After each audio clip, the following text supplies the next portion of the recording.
ये चंद माह पहले का वाक़या है, मगर मेरे लिए इंतहाई यादगार बन गया है, क्योंकि ये न सिर्फ यादगार है बल्कि खासा पुरअसरार और दिलचस्प भी है।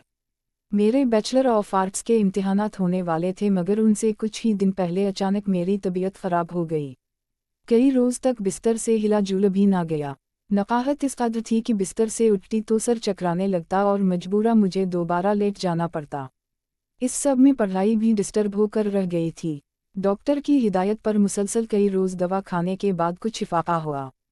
इस दौरान मेरा एक हफ़्ता ज़ाया हो गया था और कमज़ोरी अलग महसूस हो रही थी। इम्तिहान से एक हफ़्ता कबल अम्मी ने मुझे सख्ती से हिदायत की कि रोज़ रात को दूध पीकर सोना है और रात देर तक पढ़ाई नहीं करनी। जो तैयारी करनी है वो सुबह उठकर कर लेना। अम्मी रोज़ रात को दूध उबालने के बाद दूध वाली गड़वी मेरे कमरे में ही रख देती थी, ताकि ज़रा ठंडा होने पर मैं उसमें से एक गिलास निकालकर पी लूँ और बाकी दूध फ्रिज में रख दूँ। चुनांचे में ऐसा ही करती। ये 2 रोज़ बाद की बात है। मैं पढ़ाई ख़त्म करने के बाद उठी, दूध वाली गड़वी से दूध निकालकर गिलास में डाला और ख़ुद पीने के बाद ये सोचकर लेट गई कि अभी दूध गर्म है, थोड़ी देर बाद उसे फ्रिज में रख दूँगी। जाने किस वक्त मेरी ऊँख लग गई और मैं गहरी नींद सो गई। रात का जाने कौन सा खा था जब अचानक मेरी ऊँख अचानक किसी बर्तन के गिरने की आवाज़ से खल गई। मुझे कमरे में कुछ गड़बड़ महसूस हुई और मैंने उठकर चारों तरफ नज़रें घुमाईं। फिर एक जानिब मुझे कोई चीज़ तेज़ी से हरकत करती नज़र आई, जिसे देखकर मेरी घगी बंद गई। छोटी से कोई चीज़ कमरे के फर्श पर तेज़ी से उछल रही थी और उसकी इस हरकत से बर्तन गिरने की आवाज़ पैदा हो रही थी। अब मेरी नज़रें नीम अंधेरे में कुछ हद तक देखने के काबिल हो गई थीं।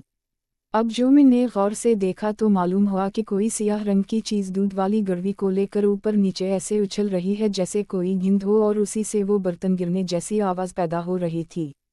मगर अभी तक मैं ये बात समझ नहीं सकी थी कि आखिर वो क्या चीज़ है। अब शायद इस सियाह चीज़ को मेरी मौजूदगी का एहसास हो गया था और उसने ज़्यादा ज़ोर से उछलना शुरू कर दिया।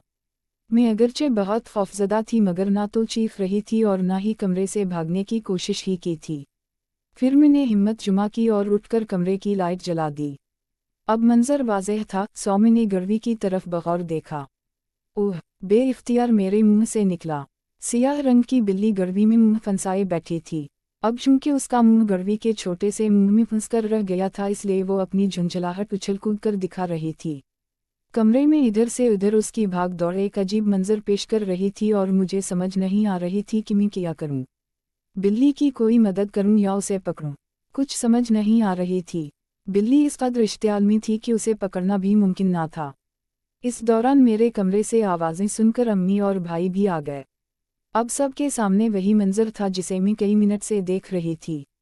किसी को भी मेरी तरह इस सूरत हाल का हल समझ नहीं आ रहा था। फिर कुदरत ने खुद ही इसका हल निकाल दिया। भागती हुई बिल्ली अचानक दीवार से टकराई और फिर उसने ज़ोर से अपने सर को झटका दिया। तभी इसका सर गड़वी से निकल आया।